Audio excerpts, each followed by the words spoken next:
बीडवरून गेलेल्या पोलीस पथकानं सतीश उर्फ खोक्या भोसलेचा प्रयागराजच्या एअरपोर्ट पोलीस ठाण्यातून ताबा घेतलाय। खोक्याला आता आज 11 वाजता प्रयागराज न्यायालयासमोर हजर केले जाईल। त्यानंतर बीड किंवा छत्रपती संभाजीनगरला आणलं जाण्याची शक्यता आहे। रवींद्र धंगेकरांच्या शिवसेना प्रवेशामुळे भाजपमध्ये नाराजी आहे। पुण्यामधील स्थानिक पदाधिकारी नाराज असल्याची माहिती आहे। चंद्रकांत पाटलांचा कार्यकर्त्यांना वाद टाळण्याचा सल्ला आहे, सूत्रांची माहिती।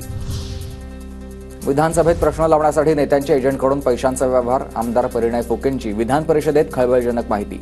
संबंधित ऑडिओ क्लिप गृहमंत्र्यांकडे देणार असल्याची माहिती त्यांनी दिली आहे। तर मंत्री योगेश कदम यांच्याकडून थेट कारवाईचा इशारा। शिंदेंच्या शिवसेनेची मातोश्री बाहेर बॅनरबाजी, मातोश्री समोर शिंदेंच्या शिवसेनेकडून होळीच्या शुभेच्छांचा बॅनर, उत्सवाची रंगत, हिंदुत्वाची संगत अशा आशाचा बॅनर। माझी गॅरंटी घेऊ नका, माझं काही खरं नाही, जयंत पाटील यांचं भुवया उंचवणारं वक्तव्य। तुम्हाला माझ्याबद्दल मनात शंका असल्यानं तुम्हाला हमी देणंही धोक्याचं, जयंत पाटील यांच्या या वक्तव्यानं सध्या चर्चांना उधाण आलंय। जयंत पाटील लवकरच वेगळा निर्णय घेतील, जयंत पाटील पवारांच्या राष्ट्रवादीतील नव्या नेत्यांमुळे अस्वस्थ आहेत, अमोल मिटकरींचं वक्तव्य।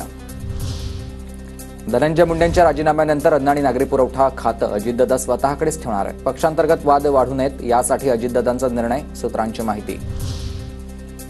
अमोल मिटकरींनी शिवरायांच्या मुस्लिम सरदारांची यादी ट्विट केली आहे। नितेश राणेंच्या वक्तव्यानंतर 19 मुस्लिम सरदारांची यादी त्यांनी दिली आहे। शिवरायांच्या सैन्यामध्ये मुस्लिम सरदार नसल्याचं राणेंचं वक्तव्य होतं।